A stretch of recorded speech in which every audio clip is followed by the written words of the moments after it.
Yan po ang logo niya ay Playboy o Rabbit. May corona kasi sumobra na po yung pagka Playboy niya kaya nagkaroon na ng corona. So yan, may double belt mga bossing. May front bumper. Ano po yan? 304 ng stainless ang ginamit namin dito. So ito yung may pinto po siya. Yan. Yan po pinto niya.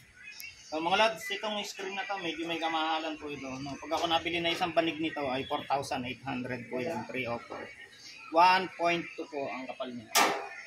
So ito mga bossing, ang tubo na to ay 304, stainless labo ito. So ito, ang halaga po nito ay nasa 1.3 ang isang piraso. Dito naman po yung ating side wheel na 3/4. Yan, 3/4 din po. Stainless labo.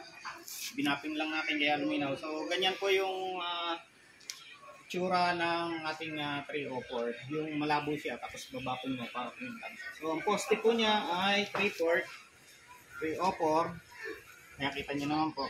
At ang kanya pong poste ay sadyang matibay dahil kita nyo wala po siyang putol. Ayan o, walang putol ang aming poste.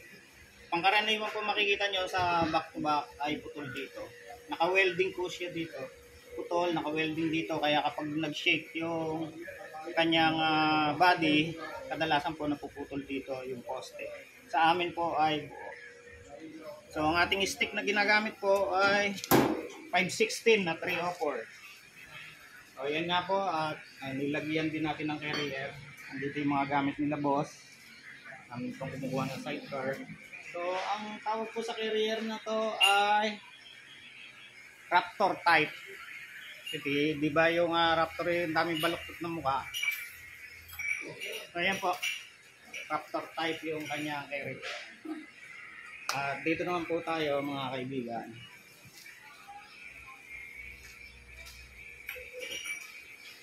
Ito naman po ay sidecar ng aming customer dyan sa Timbao. So, lumayo yung gumagawa si Sherwin gumagawa nito. Ayan, Sherwin. So, yung gumagawa dito, siya yung naka-assign dito. Bali kasi mga idol, dito sa amin, pag kayo nagpagawa dito, ang unit nyo ay gagawin lang ng isang tao. Kaya tukoy natin kung kanino magkakaroon ng problema. So, ang tubo po niya ay 3/4, schedule 40. Ayan, 3/4 po lahat yan. And then, ang shafting niya ay 516 na 304. So, ito naman po, naghahalaga ito ng 36,000. Yun naman po, yun nandun ay 65,000 po yun. Ayan. Ay, pogi, dito tayo. Dito naman mga bossing. Ito po ay sidecar ng aming customer dyan sa Mauban. Mauban Quezon na mayari po nito. So hindi pa niya makukuha dahil medyo masama daw pakiramdam. So straight flooring siya mga bossing. Ayan po. Straight ang kanyang flooring kasi multi-purpose po ang gagawin dito. Pampalengke, pambili ng mga kalakal. Ayun. And then ito po ay nakabolt. Na half body po ito, ayan. Under ano pa lang po to cleaning, kaya ganyan pa itsura. Nililinis pa po yan. Yan, nakabolt po siya. Pati dyan sa likod, hanggang dito sa harap po. Ayan, ay nakabolt. So, top down po ang tawag dyan ng iba. Na half body. Pero, kung ito po yung tao, at napuputol ang katawan, manananggal po tawag po. Ay sidecar na pagawa din sa atin ni Sir Justin Salinas Navarro ng Parañaque City. So mga bossing, ito naman ay naghahalaga ng 42,000. Ayan po, stainless ang flooring. Lahat po ng lata niya ay stainless. Ang kanya pong tubo ay galvanized na 3/4. So ayan mga boss. At, last. Na to brother. Break time kasi na. Mga taga Batangas. Marami po salamat kasi marami ng taga Batangas nagpapagawa dito sa amin. So 3/4 po yung tubo niya, galvanized, and then yung kanyang flooring ay stainless. Sa mga shafting po niya ay stainless. Kapaludo niya ay stainless. Ordinary po yung kanyang gulong. Wala po yung bumper. Dililinis siguro yung bumper. So ito naman po naka-Raptor type din ng carrier.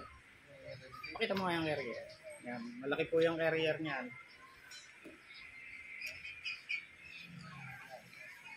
Yan. So mga boss, ito yung Parako. So mga Lodi, kayo po ay ni-encourage ko na dito magpagawa kami ng sidecar dito sa number 14441 Dama Compound, Barangay Timbao, Binyan City, Laguna. Hanapin lang po at search Agma tayo mo sa Google Map. At ito po yung aming mga bisita. Yan mga taga Batangas. Sir, shoutout po sa inyo sa mga taga Batangas na aming customer. Ayun lang mga idol. Marami pong salamat sa inyong pagtangkilik at support.